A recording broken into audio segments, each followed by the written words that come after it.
Made in India मतलब सस्ता और घटिया। ये मैं नहीं कह रहा, बल्कि आजादी के पहले तक हर कोई यही सोच रखता था। लेकिन फिर आए अर्देशीर गोदरेज, एक ऐसे देशभक्त जिन्होंने न सिर्फ इस परसेप्शन को तोड़ा, बल्कि अपनी गोदरेज एम्पायर से भारत को एक नई पहचान दिलाई। सिर्फ 3,000 रुपए का लोन लेकर शुरू की गई इस बिजनेस ने भारत को वो दिया जो शायद किसी ने भी नहीं सोचा था। सबसे मजबूत ताले, ऐसे लॉकर जो धमाकों के बाद भी सुरक्षित रहे, देश के पहले चुनाव के लिए 17 लाख बैलेट बॉक्सेस और चंद्रयान 3 का इंजन। गोदरेज ने हर कदम पर साबित किया कि भारतीय चीजें दुनिया में सबसे बेहतर हो सकती हैं। ये कहानी है जज्बे, जुनून और भारत के ताकत की, यानी कि गोदरेज की। तो दोस्तों, इस कहानी की शुरुआत होती है 1868 से, जब मुंबई के मिडिल क्लास पारसी फैमिली में एक बच्चे ने जन्म लिया जिसका नाम रखा गया अर्देशीर गोदरेज। अर्देशीर ने उस टाइम भी एजुकेशन को प्रायोरिटी देते हुए लॉ में ग्रेजुएशन कंप्लीट किया, इसीलिए उन्हें बहुत जल्द ही एक क्लाइंट मिल गए। लेकिन कोर्ट में आर्गुमेंट के दौरान उनके अपने ही क्लाइंट ने उनसे झूठ बोलने के लिए प्रेशर बनाया, जिसके बाद वह समझ गए कि सच्चाई के साथ वो इस कैरियर में आगे नहीं बढ़ सकते हैं। इसीलिए उन्होंने वकालत छोड़ दी और एक फार्मेसी में एज अ असिस्टेंट काम करने लगे। लेकिन इस जॉब में भी उनका कुछ खास मन नहीं लग रहा था। ऐसे में उन्होंने सोचा कि क्यों ना अपना खुद का कोई बिजनेस शुरू किया जाए, लेकिन उसके लिए सबसे पहले जरूरत थी बहुत सारे पैसों की। अब अर्देशीर एक पारसी फैमिली से थे जिनके पिता का रियल एस्टेट बिजनेस था, इसीलिए वो अपने पिता की मदद से आसानी से अपना बिजनेस शुरू कर सकते थे। लेकिन उन्हें पता था कि अगर वो अपने पिता से पैसे मांगेंगे तो वो लोन नहीं बल्कि गिफ्ट के तौर पर देंगे, जो कि अर्देशीर को मंजूर नहीं था, क्योंकि वह अपनी मेहनत के दम पर खड़ा होना चाहते थे। इसीलिए उन्होंने 1895 में अपने पिता के दोस्त और एक सफल बिजनेसमैन मेरवान जी मुंचेर जी से 3,000 रुपए का लोन लिया और मेडिकल पर्पज में यूज किए जाने वाले सर्जिकल प्लेट और सीजर जैसे टूल्स बनाने लगे। लेकिन उनका यह बिजनेस बहुत जल्द फेल हो गया। और दोस्तों, फेल होने का रीजन न तो लो क्वालिटी थी, न फंड्स की कमी और न ही मार्केट डिमांड में कोई कमी, बल्कि इस बिजनेस के फेल होने की असल वजह थी अर्देशीर का देश प्रेम। एक्चुअली हुआ कुछ यूँ कि जब अर्देशीर ने देखा कि उनके बनाए गए टूल्स फॉरेन मार्केट से इंपोर्ट किए जाने वाले टूल्स से भी अच्छी क्वालिटी के हैं, तो उन्होंने सोचा कि हमें इस पर मेड इन इंडिया का लेबल देना चाहिए। लेकिन जिस कंपनी को वो टूल्स बेचते थे उसे यह बात मंजूर नहीं थी, क्योंकि कंपनी के मालिक को लग रहा था कि अगर इस पर मेड इन इंडिया का ठप्पा लग गया तो लोग इसे लो क्वालिटी समझने लगेंगे। लेकिन अर्देशीर के लिए ये सिर्फ एक लेबल नहीं था, बल्कि इंडिया की आइडेंटिटी को रिप्रेजेंट करने का तरीका था। इसीलिए वो भी अपनी जिद पर अड़े रहे, जिसकी वजह से उनका ये वेंचर बंद हो गया और वो भारी कर्ज में डूब गए। इसी तरह से कुछ टाइम ऐसे ही बीतता गया और फिर एक सुबह जब अर्देशीर न्यूज़पेपर पढ़ रहे थे तो उसमें शहर में बढ़ती चोरियों की घटनाओं का जिक्र किया गया था। और उस टाइम के पुलिस कमिश्नर ने भी यह बयान दिया था कि लोग अपनी घर और बिजनेस प्लेसेस की सिक्योरिटी को बेहतर कर लें। इसे पढ़कर अर्देशीर के दिमाग में एक ऐसा लॉक बनाने का आइडिया आया जो कि मजबूत भी हो और सिर्फ अपनी ही चाबी से खुले। असल में उन दिनों ताले या तो आसानी से तोड़े जा सकते थे या फिर चोर उन्हें मास्टर की से खोल लिया करते थे। यहाँ तक कि इम्पोर्टेड लॉक्स में भी स्प्रिंग्स लगी होती थी, जिसके चलते वो कुछ समय बाद ही खराब हो जाते थे। और फिर इसी मार्केट गैप को देखते हुए अर्देशीर के मन में ताला बनाने का ख्याल आया। लेकिन फिर वही पैसे वाली प्रॉब्लम। इसके लिए एक बार फिर से अर्देशीर अपने पुराने सपोर्टर मेरवान जी के पास गए और वहाँ पहुंचकर अर्देशीर ने पहले तो उनसे माफी मांगी, क्योंकि वो अपना पहला लोन अब तक रीपे नहीं कर पाए थे। और फिर इसके बाद उन्होंने अपने नए प्लान के बारे में उन्हें बताया। अब मेरवान जी भी इन बढ़ती चोरी और डकैती की खबरों से परेशान थे। ऐसे में उन्हें अर्देशीर का यह आइडिया काफी पसंद आया, इसीलिए वह फिर से उन्हें उधार पैसे देने के लिए तैयार हो गए। इसके बाद अर्देशीर ने एक छोटी सी 20 स्क्वायर मीटर की शेड किराए पर ली और गुजरात और मालाबार से स्किल्ड कारीगरों को लाकर ताले बनाने का काम शुरू कर दिया। इस तरह से 1897 में अर्देशीर ने गोदरेज ब्रांड नेम से अपना पहला ताला मार्केट में उतारा। गोदरेज का हर ताला अपनी एक खास चाबी के साथ आता था, जिसे ना तो किसी मास्टर की से खोलना पॉसिबल था और ना ही ये गोदरेज के किसी दूसरे ताले की चाबी से खोल सकता था। और फिर अपनी हाई क्वालिटी की वजह से गोदरेज के ताले लोगों के बीच में खूब पॉपुलर होने लगे थे। लेकिन दोस्तों, उस टाइम तक गोदरेज सिर्फ ऐसे ताले बना रहा था जो कि भले ही मजबूत और भरोसेमंद थे, लेकिन उनके पास अभी तक अपनी कोई अलग आइडेंटिटी नहीं थी। मतलब कि बाजार में कुछ विदेशी महंगे ब्रांड्स भी ठीक ऐसे ही ताले बना रहे थे और गोदरेज को उनसे अलग देखने के लिए कुछ खास करना था। इसीलिए अर्देशीर ने एक ऐसा लॉक इन्वेंट किया जिसके साथ में 2 चाबियां आती थी। लेकिन इस ताले की खासियत ये थी कि इसकी दूसरी चाबी चेक की थी और ये चिक की ताले के इंटरनल मैकेनिज्म को कुछ इस तरह से बदल देती थी कि पहली चाबी पूरी तरह से बेकार हो जाती थी। इस रेवोल्यूशनरी लॉक को गार्डियन लॉक का नाम दिया गया, जो कि उन सिचुएशंस के लिए एकदम परफेक्ट था जब पहली चाबी खो जाए और उसकी डुप्लीकेट बनने का खतरा हो। ये लॉक सुरक्षा और भरोसे का एक नया मानक बन गया। अर्धशर ने अपने इस इन्वेंशन का पेटेंट कराया और फिर एक नए ताले के इन्वेंशन में लग गए।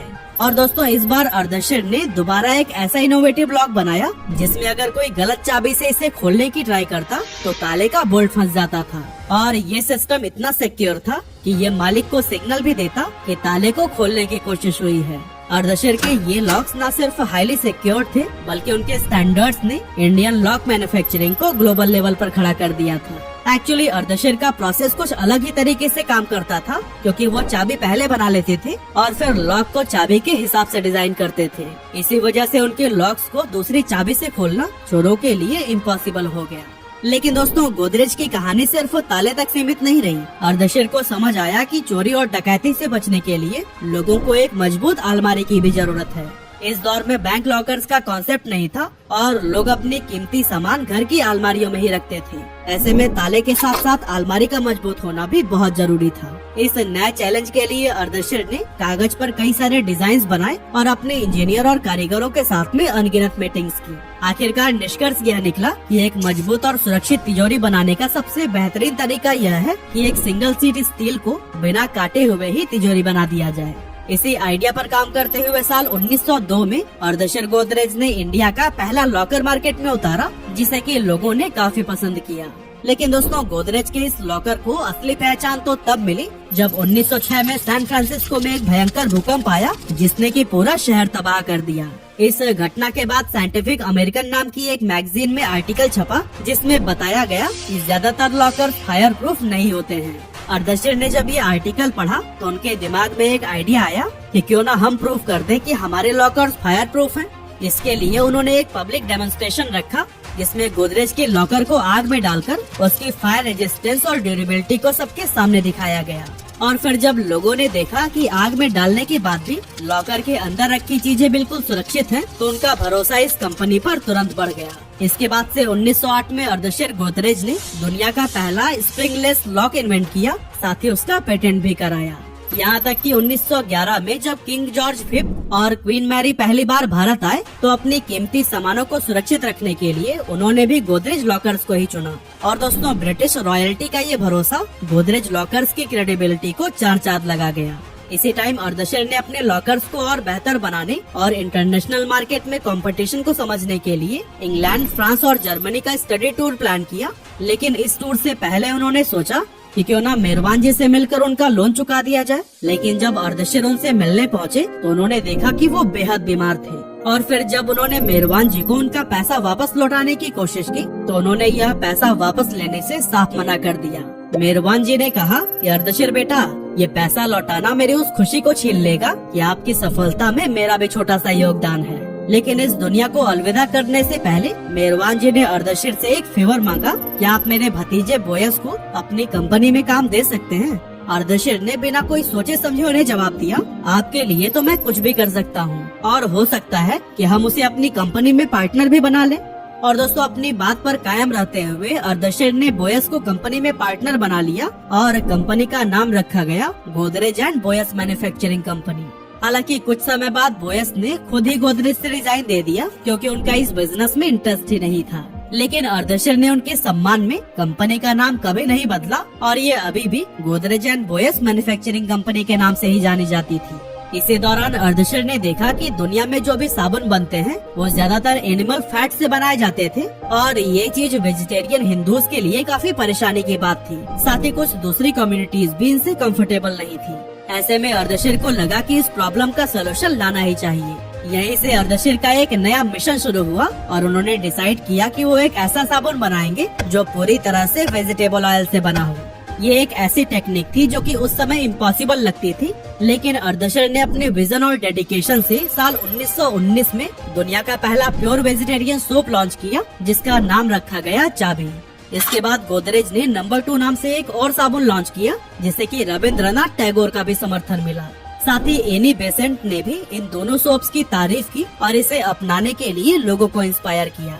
वैसे जो लोग नहीं जानते उन्हें हम बताते चले कि एनी बेसेंट एक विदेशी होते हुए भी इंडियन इंडिपेंडेंस मूवमेंट को सपोर्ट करने के लिए जानी जाती थी। इस तरह से गोदरेज के साबुन ने इंडियन हाउस होल्ड्स में अपनी जगह बना ली और ये लक्स, व्हाइट रोज, क्यूटिकोरा और विंडसर जैसे फेमस ब्रांड्स को पीछे छोड़ते हुए सबसे ज्यादा बिकने वाला साबुन बन गया। गोदरेज नंबर 2 की सफलता के बाद से कंपनी ने गुलाब की खुशबू वाले साबुन का एक और वेरिएंट लॉन्च किया जिसका नाम रखा गया नंबर 1। इसके बाद से गोदरेज ने टर्किश बाथ, बंती और सिंथॉल जैसे बहुत सारे साबुन मार्केट में उतारे, जिनमें से कई को तो आज भी पसंद किया जाता है।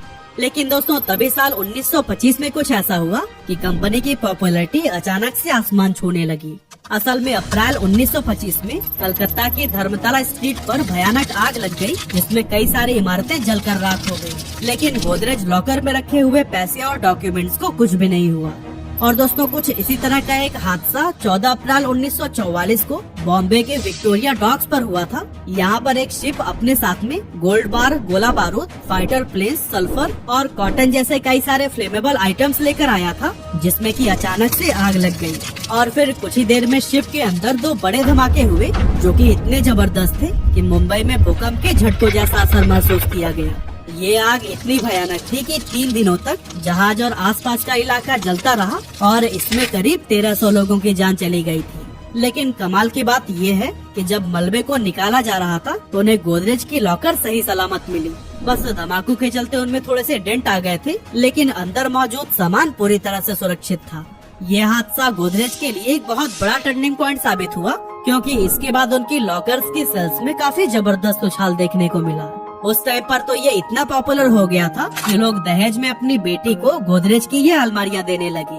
खैर अर्देशीर की कोई भी औलाद नहीं थी, क्योंकि शादी के 1 साल बाद ही उनकी पत्नी की मौत हो गई और उन्होंने फिर कभी दूसरी शादी नहीं की थी। इसीलिए 1 मई 1928 को अर्देशीर ने अपनी कंपनी की कंप्लीट ऑनरशिप और कंट्रोल अपने भाई फिरोज शाह को दे दी और बॉम्बे से 185 किलोमीटर नॉर्थ में मौजूद नासिक शिफ्ट हो गए। फिरोज शाह ने भी अर्देशीर की तरह ही गोदरेज बिजनेस को आगे बढ़ाने में अपनी जी जान लगा दी। साथ ही उन्होंने अपने पिता के रियल एस्टेट बिजनेस को भी नई ऊंचाइयों तक पहुंचाया। और फिर इसी तरह से आगे बढ़ते हुए 1943 के दौरान उन्होंने ब्रिटिश सरकार से मुंबई के बाहरी इलाके विक्रोली में 3400 एकड़ जमीन खरीदी। और फिर इस सौदे के साथ ही गोदरेज परिवार मुंबई का सबसे बड़ा लैंड ऑनर बन गया। 1947 में भारत की आजादी के बाद 1951 में जब पहला चुनाव हुआ तो फिर बैलेट बॉक्सेस को बनाने का कॉन्ट्रैक्ट भी गोदरेज को ही दिया गया। फिरोज शाह ने इस जिम्मेदारी को पूरे डेडिकेशन के साथ निभाया। उन्होंने मुंबई के विक्रोली में खरीदी गई जमीन के एक छोटे से हिस्से पर जल्दी से एक नई फैक्ट्री डाली, जहां बैलेट बॉक्सेस को बनाने का काम शुरू हुआ। सुबह 7 बजे से लेकर आधी रात तक मैन्युफैक्चरिंग प्लांट में काम चलता था, जिसके बाद एक दिन में लगभग 22,000 बैलेट बॉक्सेस तैयार किए जाते थे। स्वतंत्र भारत के इस पहले इलेक्शन के लिए कंपनी ने कुल 17 लाख बैलेट बॉक्सेस बनाए, जो कि उस समय भारत की डेमोक्रेटिक जर्नी का एक इम्पोर्टेंट हिस्सा बना।